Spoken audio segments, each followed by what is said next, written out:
দর্শকরা এখন বের হয়নি, আমি প্রতিক্রিয়া কেমন বা কি আমি এটা এই মুহূর্তে বলতে পারছি না।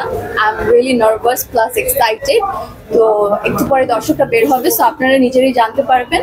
আর আমার তো ভীষণ ভালো লাগছে, আসলে ঈদের প্রথম দিন সিনেমা হলে চলছে, প্রচুর মানুষ হলে সিনেমা দেখতে এসেছে, তো দারুণ লাগছে।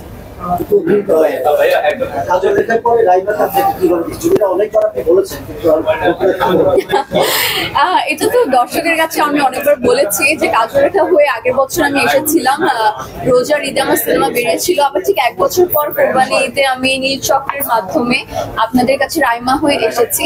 তো আমার কাছে আসলে খুব ভালো লেগেছে, কারণ আমি যে গল্পটায় কাজ করেছি নীল চক্রের, গল্পটা খুবই দুর্দান্ত এবং আমার কো-অ্যাক্টর যে আছে আরফিন শুভ ভাই, he is a my dear person, আর এত পরিমাণে ভালো একজন মানুষ, ভালো একজন অভিনেতা, তো তার সাথে কাজ করে আমার ভালো লেগেছে। কাজটা দুর্দান্ত হয়েছে, তো আমি তো প্রত্যাশা রাখছি যে দারুণ ভাবে এগিয়ে যাক। আপু একটু প্রমোশনের জানতে চাই যে নির্যাতন প্রমোশনের জায়গা থেকে অনেকটা পিছিয়ে আছে, কারণ কি আসলে? কারণ বেসিক্যালি আমাকে এটা প্রশ্ন করে লাভ নেই, কারণ আমি দিন শেষে অ্যাক্ট্রেস, তো আমার অভিনয় করা আমার কাজ। তো প্রমোশনের ব্যাপারটা বেসিক্যালি ডিরেক্টর প্রডিউসারকে জিজ্ঞাসা করলে ভালো হয়, তারাই বলতে পারবে যে মেইন অ্যাকচুয়ালি রিজনটা কি ছিল।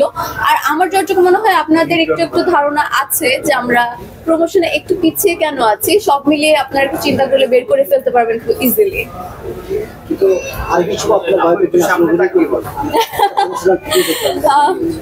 হ্যাঁ, ভিডিওটা তো আমরা করেছি।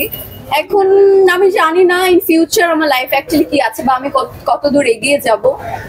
কখনো যদি কোনো একটা সময় এসে আমার বায়োপিক হয়, আমি জানি না তখনকার ওই সময় বা বয়স তার থাকবে কি না কিছু ভাইয়ের। সো যদি এরকম কোনো অপরচুনিটি আসে, সে যদি রাজি হয় আমার জন্য তো খুবই ভালো। আপনার বায়োপিক হলে এই প্রজন্মের কাকে আপনি চাইবেন? এখন যারা অনেক ছোট, এই মুহূর্তে বলাটা আসলে খুবই ডিফিকাল্ট, আর একটু সময় নিয়ে বলা যায়। আমার ফুল ফ্যামিলি এসেছে বেসিকলি, কারণ আমি বরাবরই সবাইকে বলি যে আমার ফ্যামিলি আমাকে খুবই সাপোর্ট করে, কারণ তাদের জন্য আমি আজকে এখানে। তো আমার ফ্যামিলিতে আমার মা, বাবা, বড় দুই ভাই, ভাবি সবাই এসেছে, আর মা তো এখানে আছে।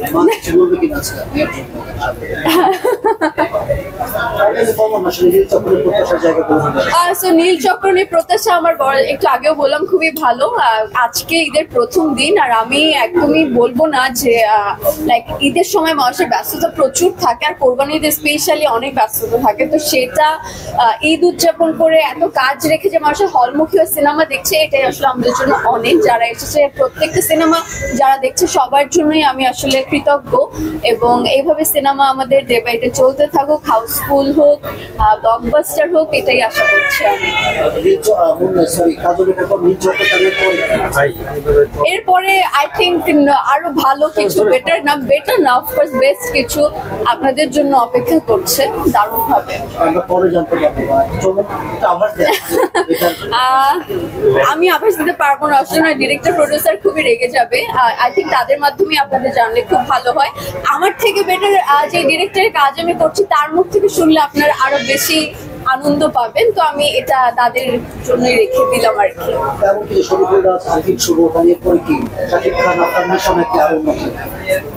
এখন না বলি প্লিজ, এখন না বলি, কেউ একজন তো হতে পারবে, কেউ একজন।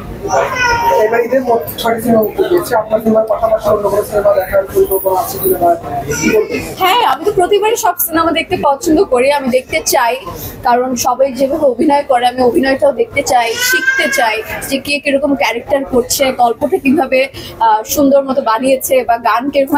আমি খুব এক্সাইটেড থাকি প্রত্যেকটা গল্প নিয়ে। তো আমি first of all I think তাণ্ডব দেখবো, তারপরে আর যতগুলো বেরিয়েছে ইনসাফ আর যা যা আছে আমি সেগুলো আমার সময় মতো দেখবো, বাট তাণ্ডবটা আমি দেখতে চাই স্পেশাল।